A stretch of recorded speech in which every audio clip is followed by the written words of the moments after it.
Dear students, now I am going to demonstrate to you how to examine if there is gingival recession in the patient. For this, you can see in this model the tooth here on the mandible, the tooth 3-4 has got gingival recession.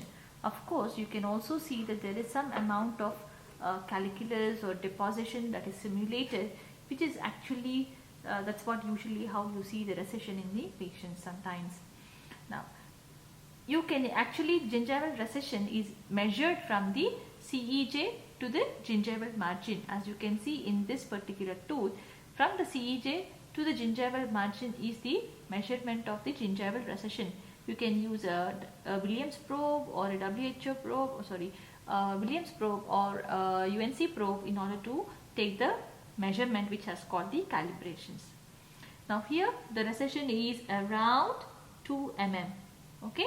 Now let us see what is the measurement in this particular tooth.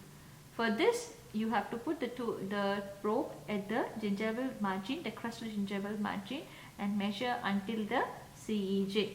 Usually we do after the scaling is done, then you can clearly demonstrate where is the CEJ. If not, you can use roughly the adjacent CEJ guideline, and then you can say that the recession is around 10 mm in this particular tooth. Now, important thing is also to determine what is the classification, what class of recession does it belong to. You can see in the slide the classification of gingival recession given by Glickman's classification. Glickman classification states that the class 1 is recession that does not extend to the mucogingival junction. So mucogingival junction is a very important parameter while determining the gingival recession. Now you can see that the recession, for this to determine the classification of the recession as given by Glickman, here we need to assess the mucogingival junction. You know how to verify the presence of mucogingival junction using tension test as shown in the previous video.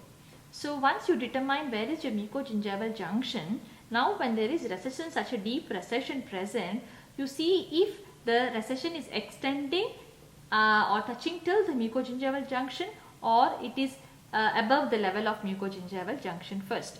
If it is above the level of mucogingival junction, it is usually grade 1 or class 1 gingival recession.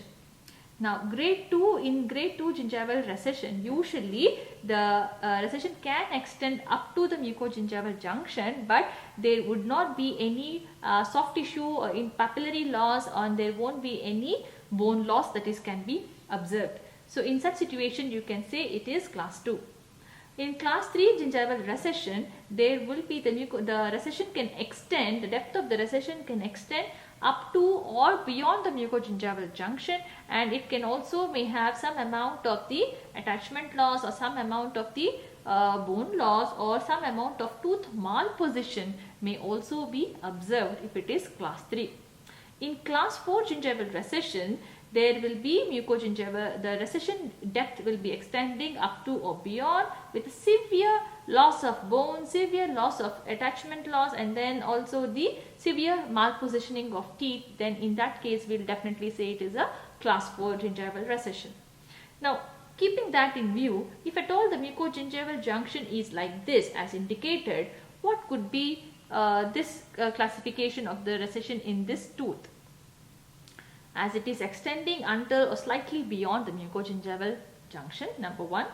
Number 2, I can see some amount of papillary loss also, right? And there could be, if there is papillary loss, means there could be some amount of bone loss also. So because tissue always follows the bone. So hence this could be a class 3 gingival recession. If at all you are aiming to do any root coverage procedure for surgery to cover up the exposed root surface, in that case you need to actually measure how much is the depth of the recession. Like just now we measured around 10 mm from CEJ to gingival margin, and you may also measure the width of the recession at CEJ at multiple points, maybe in between at the middle third of the root and at the apical area. This, why you take these measurements? These measurements will help you to see how much of the soft tissue graft you require to be harvested to cover the root surface. So usually for any gingival recession, we usually measure like this for the depth of the recession and width of the recession, and try to grade according to the Glickman's classification, at least in the undergrad curriculum. These are the important things you need to notice.